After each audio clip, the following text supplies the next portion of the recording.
Greetings, church. Today is Thursday, the 4th of February 2021, and I am sitting here in my storage facility, and I'm really not supposed to be here doing any of this, but it's a mixture of ministry and misery, and I am holding on to these three here. These are tents, and you would think that I would be grateful at the fact that these three have been given to me, but problem is there's a problem with each one of them, and the conclusion that I came with was crookedness, and I've been singing it all morning long. What else did I come up with besides crookedness? Dishonesty, and there was one other word that I came out with. I had written it down, I think. Hold on. I wrote it down in my Bible because I knew I was going to forget. I'm dropping these on the floor right there. See that? I had to put them on the floor, but point being that every single one of these have been hit, okay? This one here was hit with the, I think this one is a 4x7. It was hit with zipper being broken. You've seen that one several times. This one here, this second one here, the poles were broken, snapped in half, and the police department had to help me mend it. This one I just got yesterday from Blanchet, and it's missing a zipper so that I don't connect the two zippers together and put a lock on it. So what to do? They come in here, and of course it's the sexual assault, the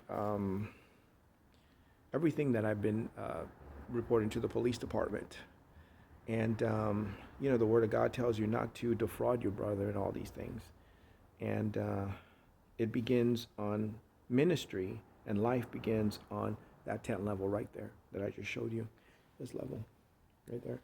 And whatever they're doing in there is what they're doing in the towers and in the buildings and in the church properties, all the way to the White House, I think. This is what the problem is. That's why the ministry has not worked in 20 years, because there's somebody cheating, cutting corners.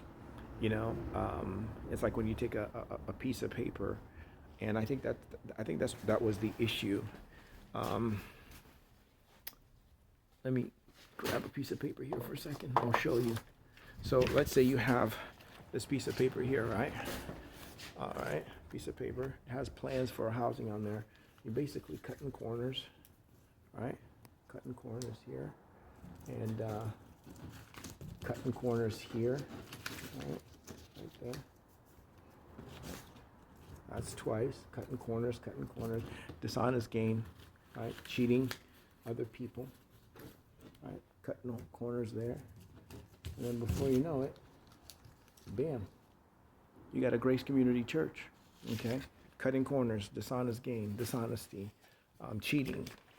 And that's pretty much what I think MacArthur and Franklin have been doing against me and against my ministry for the last 20 years. That's why I'm still in a storage and not already on a piece of property. I think the Word of God has something to say about that. And it's one of those things that you can't. I wrote it down in this morning as I was dealing with this. It's right here. They're crooked. And from the tent world to the tenant world. See, the tent right there to the tenancy, right? Tent world to the, they come in and they steal your property while you're asleep.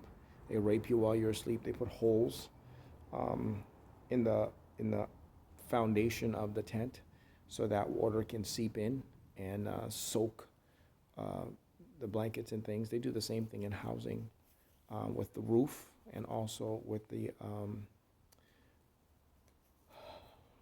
ground, with with the flooring, I should say. Let's see here.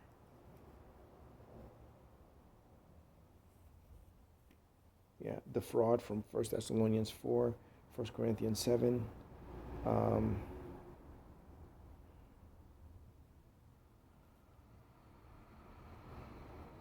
It's hard to read without my glasses here. Hebrews 13:4 says, "Do not defile the marriage bed," and it's better to marry than to burn. 1 Corinthians 7. So the three passages of the Bible that came to mind this morning was 1 Thessalonians 4, 1 Corinthians 7, and Hebrews 13:4.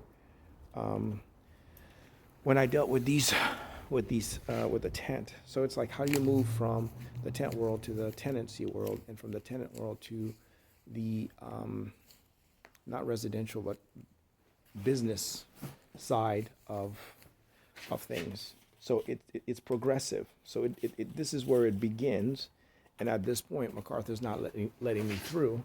So, and I have to keep coming down, and I'm still stuck in this closet here.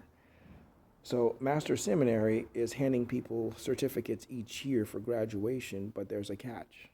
Okay, they're cutting corners and they're being dishonest. I think you need to pray for grace, and for a lot of the ministers that are out here doing ministry, where there's dishonest gain and they're being held back from doing the work.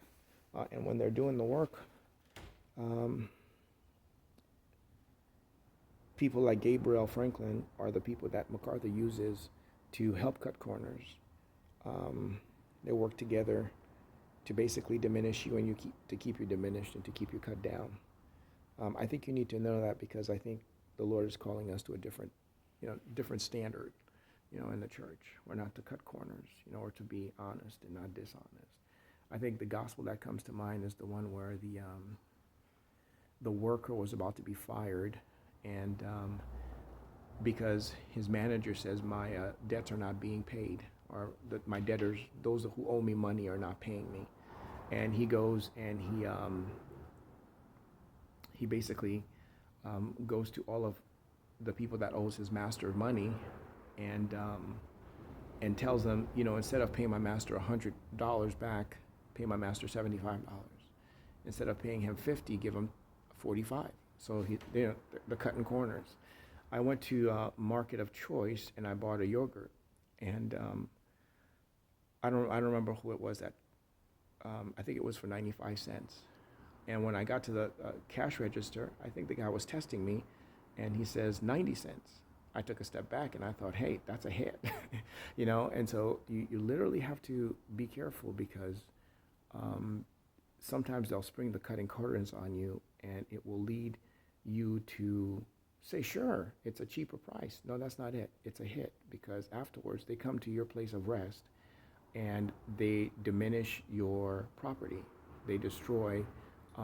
Then the cutting corners gives them an open door policy. It's sort of like an understanding between the two of us. So when the corners are cut and it sounds like a deal, then they have access into your storage. Then they have access into your bank box. Then they have access into your home. Then they can make use of your property, because you have an understanding now between yourself and the person who's cutting the corners for you.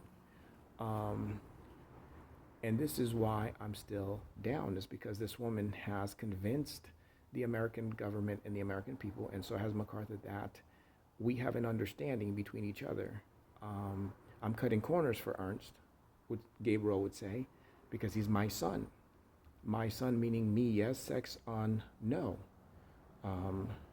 Let me explain. My son, me, yes, sex on no. It's an acronym. The no means it's me, I'm the fag. In other words, I'm having sex with a homosexual in his tent, in his apartment, in his home. So, don't be alarmed. He's not a straight man. We have an understanding. I'm allowed to do this. He's okaying it. Same thing with MacArthur and the work. The work goes to the Library of Congress. He stops it dead cold at the post office, and he tells them, we have an understanding. Kevin is my student, right? Me, yes, sex, true, you, Dick, Ernst, no, true. In other words, you're not a real Christian. I'm going to stop the work at the post office, take the real work, and I'll give you anal sex in exchange for it at the store when you go there.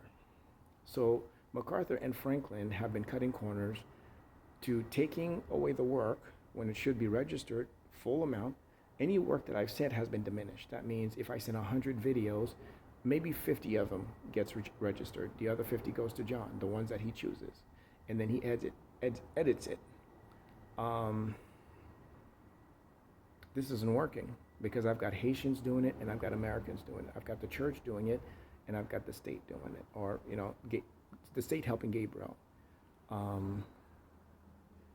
and the gay community. And where do they come in? They're the ones that are supposed to, after you've been diminished, they're supposed to give it back to you. I don't want that.